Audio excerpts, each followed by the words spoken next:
আসসালামু আলাইকুম। Transparent sticker cutting হইতেছে 6.6 ইঞ্চি,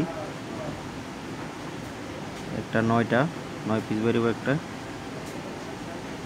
এদিকে 10 করে 3 কূপ দিব, 2 কূপ। স্টিকারের সাইজ হলো 20-30, 30-এর দিকে 3টা, 20-এর দিকে 3টা, টোটাল 9টা।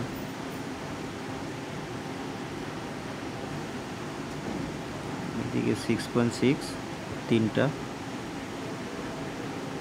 ট্রান্সপারেন্ট স্টিকার, অনেকজন এটারে পলি স্টিকার বলে।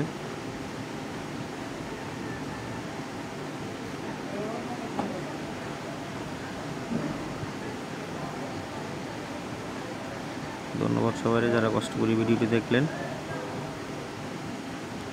আসসালামু আলাইকুম।